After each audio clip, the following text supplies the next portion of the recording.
이스라엘 나라에서 지중해 바다를 건너 이탈리아, 즉 로마로 가는 한 척의 배가 있었습니다. 그 배 이름이 알렉산드리오라는 호이고 그 배 안에는 276명이 탔습니다. 거기에는 율리오라는 백부장이 죄수들을 호송 책임자로 탔고 선장도 타고 선주도 타고 사공들도 탔습니다. 거기에 바울도 함께 탔습니다. 그런데 바울이 생각하니 이 배가 그리드라는 항구에서 겨울을 보내고 가야지 강행을 하면 광풍이 일어날 것 같은 생각이 들었어요. 그래서 호송 책임자인 율리오라는 백부장에게 우리가 그리드 항구에서 쉬어가자고 하니까 선장과 선주하고 상의를 하더니 바울의 말보다 선장과 선주의 말을 더 믿고 강행을 합니다. 항해 도중에 유라굴로라는 엄청난 광풍이 대작하니 배가 파도에 밀립니다. 며칠 동안, 열 나흘 동안 하늘에 해도 보이지 않고 밤에 달도 보이지 않고 별도 안 보입니다. 먹지 못했습니다. 다 정신들이 나갔습니다. 살 소망이 끊어졌어요. 바로 그런 위태로운 가운데 하나님의 사람 바울을 통해서 그 배에 타고 있는 276명 전체를 구원합니다. 여러분, 믿음 있는 한 사람을 통해서 믿음 없는 수백 명을 구원하시는 일이 하나님의 일입니다. 오늘 이 말씀 속에서 우리에게 준 몇 가지 교훈이 있는데, 첫 번째 교훈은 뭐냐? 인생살이란 한 배를 같이 탄 항해자들이라는 것을 알 수 있어요. 인생살이가 배를 타고 항해하는 것이요, 여러분 가족과 함께 살지요, 가족이라는 배를 같이 타고 살아가는 것이죠. 대한민국이라는 나라는, 대한민국호라는 배를 함께 탄 우리 국민들입니다. 이 지구촌의 70억 인구가 지구라는 배를 타고 우주 공간이 지금 떠 있는 거예요. 그런데 이 공동체는 언제나 운명을 같이 하게 됩니다. 한 배를 같이 탔으니 풍랑을 만나면 같이 만나는 거죠. 인생살이는 항해하는 거고 배를 탄 것이고, 그래서 바다의 물결을 어쩔 수 없이 우리는 맞게 되는 것이죠. 그래서 이 세상에는 망망한 바다 위에 떠 있는 한편의 배와 같은 인생들이 그 바다에서 밀려오는 파도나 광풍을 이겨내지 못하고 배가 파선해서 바다에 빠져 죽는 사람도 있고, 그것을 극복하고 살아나는 사람도 있고, 천태만상이겠죠. 우리가 인생을 살다 보면 예상 밖의 어려운 일들이 일어날 수 있습니다. 그러나 그 어려운 문제를 해결하신 하나님이 우리와 함께하면 그것을 이겨낼 수 있습니다. 우리 주위에는 바다에서 광풍을 만난 그런 바울이 탔던 알렉산드리아 배와 같은 그런 가족들이 있습니다. 가정이 위기에 처한 초등학교 3학년 한용욱이라고 하는 아이가 글을 쓴 내용은 예수님 앞에 편지를 쓴 거예요.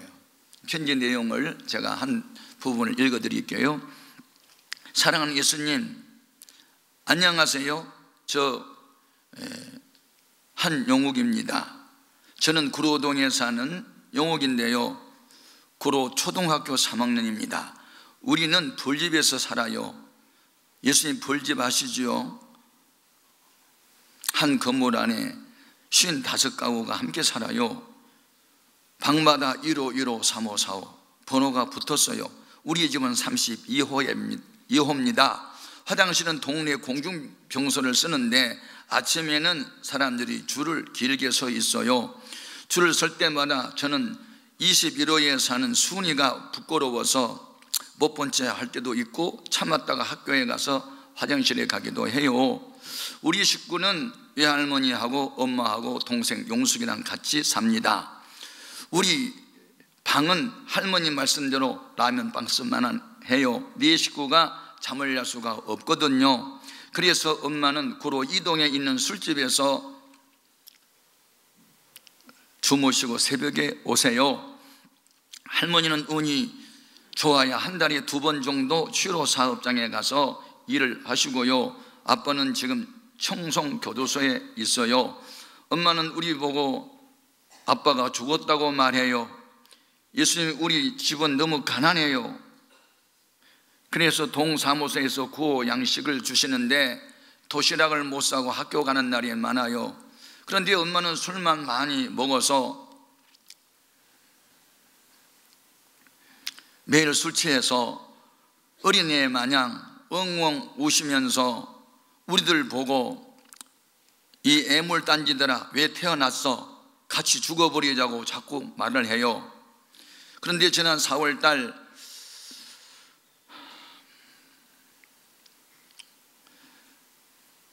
제가 엄마 때문에 회개하고 울었어요. 부활절 날이에요.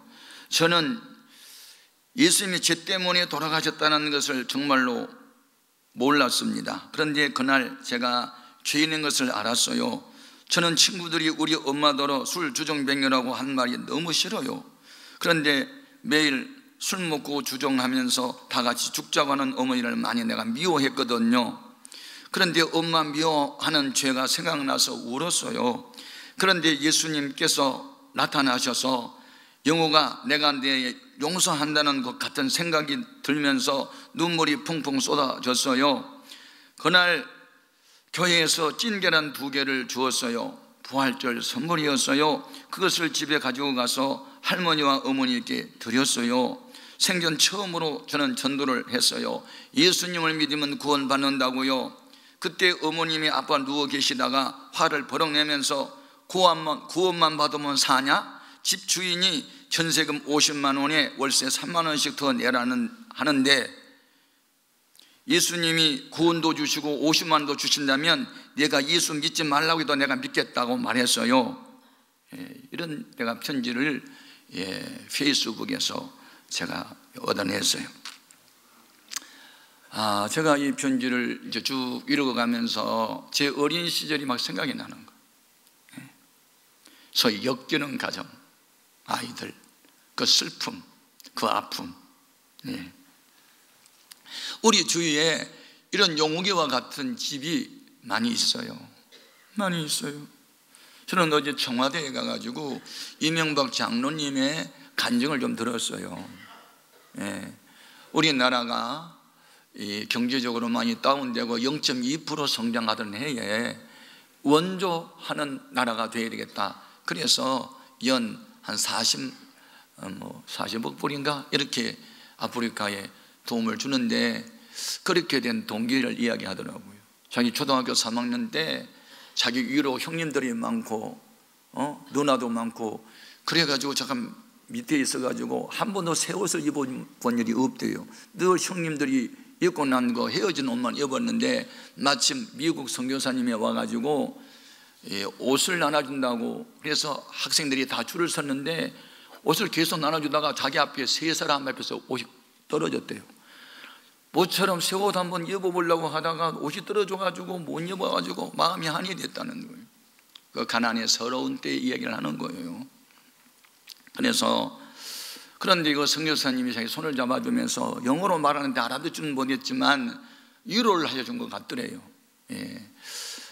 그래서 자기가 어려운 사람을 도와야 되겠다는 생각이 나서 이제 우리나라 살만하니까 세계대전 이후에 독립한 나라가 130여 개국이 넘는데 지금도 다 도움을 받고 사는 나라가 대부분이라는 거예요. 근데 우리나라만 유독이 이제 도움을 받던 나라가 도와주는 나라가 됐다고 그걸 이제 아주 감격해 하시더라고요.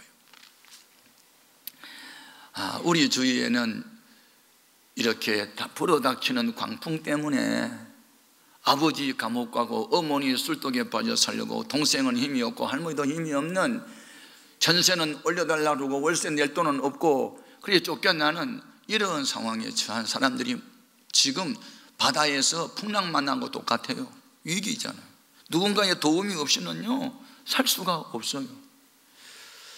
인간의 삶이라고 하는 것은 같은 배를 타고 간 가족과 같은 거예요. 어쩔 수 없어요. 우리 인생은 같은 배를 탔어요. 이 지구라는 것도 하나의 배 한 척이요, 오존층이 파손이 되고, 그리고 남과 북극에 있는 얼음이 다 녹아내리고 바닷물이 상승하고, 이 땅에 기상난동이 벌어지면 이 땅덩어리는 바닷속으로 가라앉아 버리는 거예요. 커다란 넓고 깊은 바다에 떠 있는 배와 같아요, 우리 인생살이가. 그럼 여기서 풍랑을 만났을 때 왜 풍랑을 만나느냐? 원인을 한번 알아야 돼요. 우리가 이 말씀을 통해서 두 번째로 깨달을 수 있는 것은 불순종이 불행의 원인이었다, 그걸 알 수 있어요. 지금 유라굴라는 광풍을 그들이 만나지 않아도 될 수 있었어요. 바울의 말만 들었으면요, 그들은 그 풍랑 안 만납니다. 자, 본문 9절에서 11절까지 봅니다. 여러 날이 걸려 금식하는 절기가 이미 지났으므로 항해하기가 위태한지라 바울이 그들을 권하여 말하되, 여러분이요, 내가 보니 이번 항해가 하물과 뱃만 아니라 우리 생명에도 타격과 많은 손해를 끼치리라 하되, 백부장의 선장과 선주의 말을 바울의 말보다 더 믿더라. 이게 문제입니다. 오늘날 목사가 무슨 말을 하는 것보다 세상의 경험자 말을 더 믿더라, 지식인의 말을 더 믿더라, 그와 똑같습니다. 바울은 항해에 대해서 잘 모릅니다. 배에 대해서 잘 모릅니다. 그러나 아는 게 하나 있습니다. 하나님이 주시는 계시적 정신, 뭔가 하나님이 주는 마음, 하나님과 교통하는 것, 그거는 남보다 우월했습니다. 여러분이 세상 것 좀 부족해도 하나님과 교통이 계속 이루어지면 여러분은 복에 근원될 수 있습니다. 가장 중요한 것은 복에 근원되신 하나님과 너와 함께하는 것입니다. 그래서 풍랑을 만나고 난 이후에 그 배에 타고 있는 율리오라는 백부장에게, 그리고 선장과 선주에게 바울이 말합니다. 이 불행의 원인을 여러분 아십니까? 의사가 환자를 치유할 때, 처방을 내릴 때 그냥 처방부터 내리지 않고 먼저 진찰부터 하지요. 이 병이 어디서부터 생겨났느냐, 병의 정도는 어느 정도냐, 그걸 알아야 처방이 나오죠. 자, 20절 이하 같이 읽어봅니다. 여러 날 동안 해도 별도 보이지 아니하고 큰 풍랑이 그대로 있음에 구원의 여망마저 없어졌더라. 여러 사람이 오래 묵지 못하였음에 바울이 가운데 서서 말하되, 여러분이요, 내 말을 듣고 그에 대해서 떠나지 아니하여 이 타격과 손상을 면하였더라면 좋을 뻔하였다. 내가 그에 대해서 머물러 있자 하지 않았느냐? 그런데 백부장 당신은 내 말보다도 선장과 선주, 세상 경험자 말을 더 믿었기 때문에 오늘날 이런 일이 일어나지 않았느냐고 그 원인을 지금 밝게 알려주는 것입니다. 불안된 굴뚝에 연기 안 납니다. 어떤 결과든지 원인의 결과인 것이죠. 오늘 우리는 인생을 살다가 어떤 어려움을 당할 때 이 어려움의 원인이 어디서부터 왔는가, 그걸 빨리 찾아내면 처방이 나옵니다. 할렐루야. 인간의 온갖 불행의 원인은 하나님을 떠나며 있고 말씀을 거역하며 있고 불순종하는 데 있습니다. 너희가 삼가 여호와의 말씀을 듣고 이를 지켜 행하면 들어가도 나가도 복을 받을 것이라, 여호와 하나님의 평생 함께할 것이라고 약속합니다. 그러면 잘못된 부분을 지적만 해서 해결됩니까? 세 번째 교훈이 있습니다. 그것은 복음만이 구원을 얻게 합니다. 복음이 뭡니까? 큰 기쁨의 좋은 소식이죠. 예. 지금 절망에 빠져 있는 뱃사람들을 향해서 바울이 복음을 전합니다. 그 복음이 뭡니까? 22절입니다. 같이요. 내가 너희를 권하노니 이제는 안심하라. 너희 중 아무도 생명에는 아무런 손상이 없겠고 오직 배뿐이니라. 이 말을 어떻게 할 수 있어요? 하나님께 계시를 받아서 아는 것이죠. 바울아, 두려워하지 마라. 여기 너와 함께 배를 타고 있는 사람 다 내 손에 맡겼으니까 한 사람도 죽지 않는다. 너를 통해서 내가 구원하리라. 이 음성을 들려주었기 때문에 안심하라고, 지금 불안에 떨고 있는 사람에게 안심하라고 이야기합니다. 전혀 현 상황하고는 상관없는 이야기하는 것이죠. 여러분, 인생을 살 때 눈에 보이는 현상 때문에 그냥 두려워 떨지 않기를 바랍니다. 예? 현상은 자꾸 바뀌는 거예요. 현상은요, 인간의 감정도 바뀌는 거예요.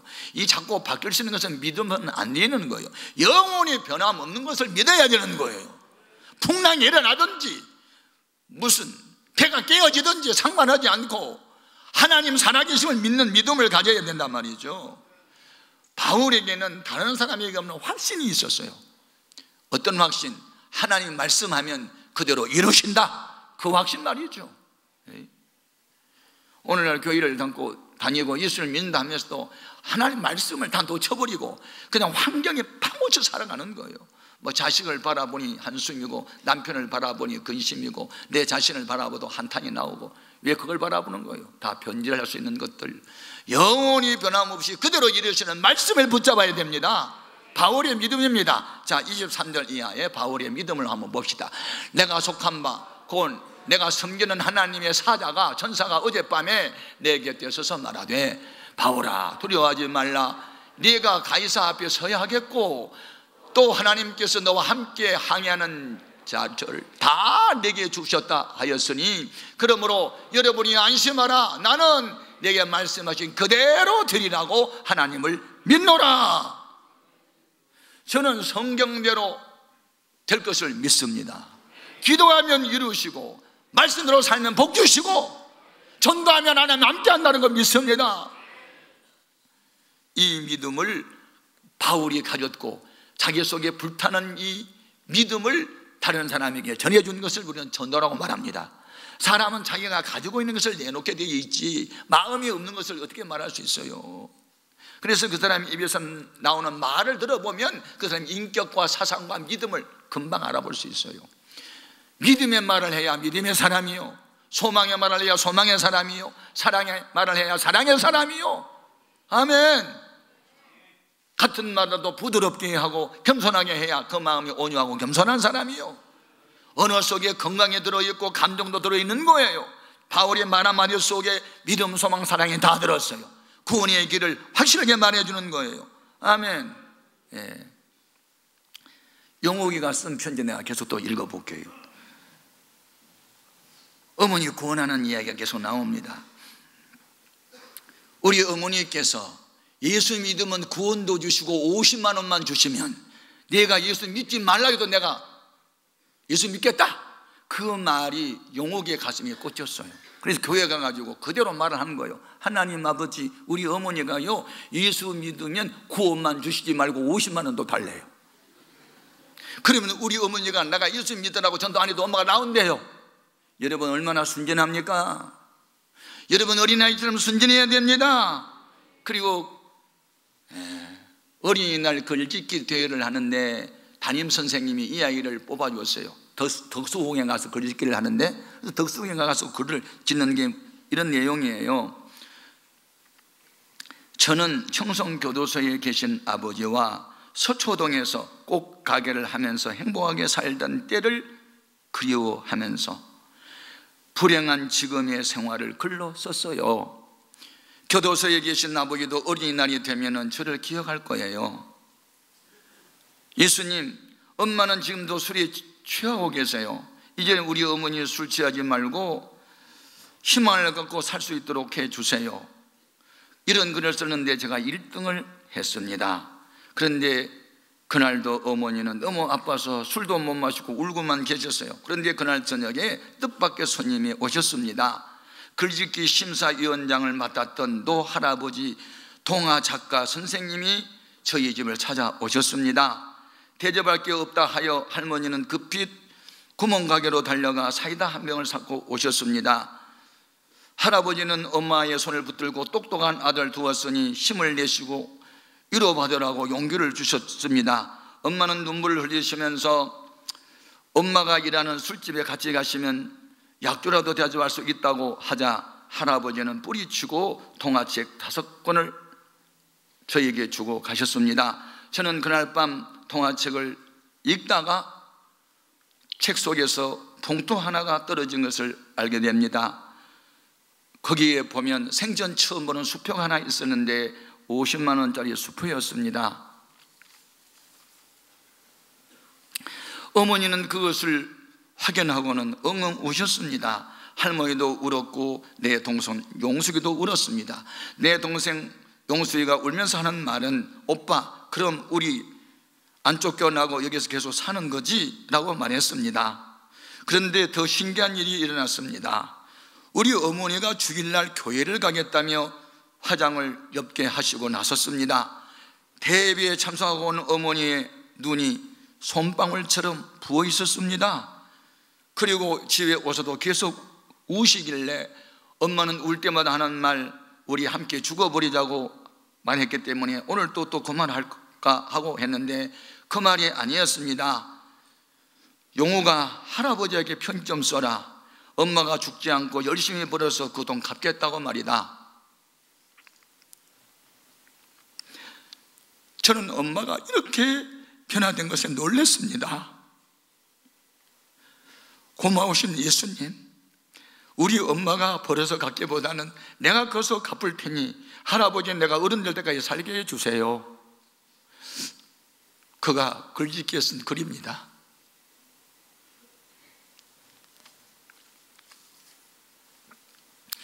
저는 이 편지를 계속 읽으면서 하나님은 이 어린아이의 기도를 이렇게 잘 들어주시는구나.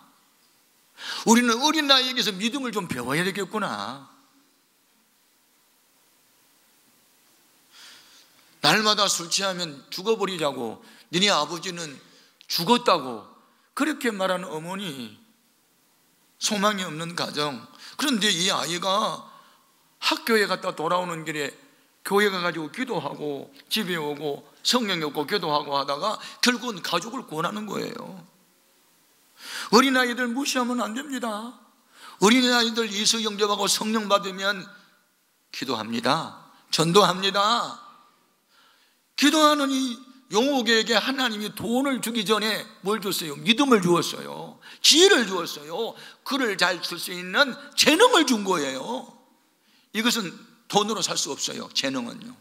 예? 앞으로 그 아이가 문학소년이 될 것 같아요. 여러분, 우리가 타고 있는 가정이라는 배가 풍랑을 만나서 파손의 위기에 있어도 용욱이 같은 아이가 집안에 하나만 있어도 그 집은 소망이 있습니다. 우리 모두는 그런 믿음의 사람이 되어야 합니다. 주여, 내가 불신자 가정에서 홀로 예수 믿는데 네가 타고 있는 그 배 사람들 네가 구원하라, 네가 책임져라고 말씀하신다면 주여 내가 어떻게 하겠습니까? 주 앞에 물어봐야 되지 않겠어요? 여러분이 지금 다니는 학교에 대학 캠퍼스를 네가 보고 말하면 해야 되지 않겠습니까? 내가 나가는 직장 동료들 함께 타고 있는 배 사람인데 네가 구원하라고 말씀하면 우리가 해야 되지 않겠습니까? 우리는 그를 위해서 부름을 받았고 그를 위해서 은혜를 받았고 그를 위해서 우리 생명을 연장시켜 준 줄로 믿습니다. 예?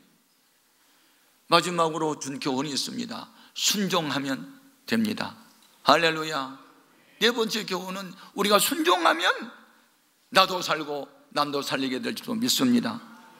바울은 주님이 하라는 말 했습니다. 순종했잖아요. 그리고 배에 타고 있는 모든 사람이 이제는 바울의 말에 순종하였습니다. 그래서 살아난 거예요. 전에 백부장은 바울을 예수한테 미친 사람이라고 말을 들어주지 않았는데 이제 바울의 말대로 풍랑을 만나고 난 이후에야 깨닫습니다. 그 이후부터는 바울이 시킨 대로 합니다. 이제 주객이 전도됐습니다. 주인이 바뀌었습니다. 이제는 죄수 취급하고 우습게 알았던 바울을 이제는 하나님처럼 알고 순종하게 되니 이게 하나님이 역전성하게 하신 겁니다. 우리 기독교가 뭡니까? 저녁으로 시작했다가 아침으로 마치는 겁니다. 십자가로 시작했다가 부활로 마치는 겁니다. 슬픔과 아픔과 상처로 시작했다가 치유와 회복으로 마치는 것입니다. 어두운 밤이 지나면 새날이 오는 것이죠. 그래서 한 섬에 배가 걸립니다. 밑에 이제 바위들이 있어가지고 더 진입을 못합니다.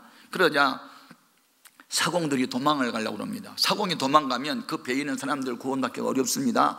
이것을 눈치챈 바울이 백부장 율리아와 군인들에게 이 사실을 이야기해서 저 사람들 도망가면 안 된다고 하니까 백부장이 나서고 군인들이 나서가지고 사공들 도망 못 가게 해서 결국은 나머지 사람을 구원받게 합니다. 자, 30절 32절까지 봅니다.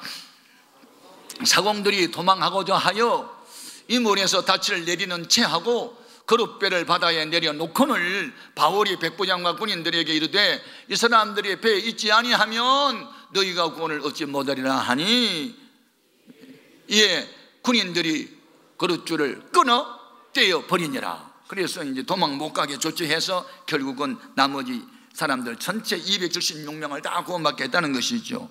예. 또 34절 이하에 바울이 무슨 말을 순종했는지 봅시다. 음식 먹기를 권하노니 이것이 너희의 구원을 위하는 것이요 너희 중 머리카락 하나도 잃을 자가 없으리라 하고, 떡을 가져다가 모든 사람 앞에서 하나님께 축사하고 떼어 먹기를 시작하며 그들도 다 안심하고 받아 먹으니 배에 있는 우리의 수는 전부 276명이었더라.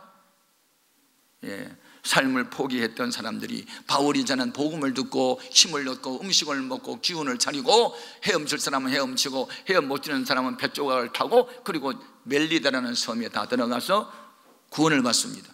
그 성에 갔더니 토인들이 살고 있는데 이 추운 겨울바다에서 나온 사람들을 불쌍히 여기사 그 원주민들이 모닥불을 피워놓고 따뜻하게 영접하고 그러면서 그들이 살게 되는 것이죠. 여러분, 하나님을 전적으로 신뢰하면 죽음의 위기에서 사는 길이 열립니다. 여러분, 우리는 어떤 사람이 되어야 합니까? 바울처럼 죄수의 몸으로 끌려가는 몸이라 할지라도, 처음에는 무시당하는 신세였다 할지라도 하나님과 깊은 교제가 있고 하나님 안에서 살다 보면 나 때문에 주위 사람이 다 구원받습니다. 나 때문에 다 복을 받습니다. 이것이 우리 크리스찬의 사명입니다. 왜 사는 겁니까? 왜 돈을 버는 것입니까? 바로 이런 죽어가는 영혼들을 구원하려고 우리가 사는 것입니다. 이렇게 사명감을 가지고 살아가는 사람들 주님은 평생 떠나지 않습니다. 무엇을 하든지 복을 주시는 것이지요. 함께하는 것이지요. 이 같은 은혜가 우리 모두에게 있기를 주님의 이름으로 축복합니다.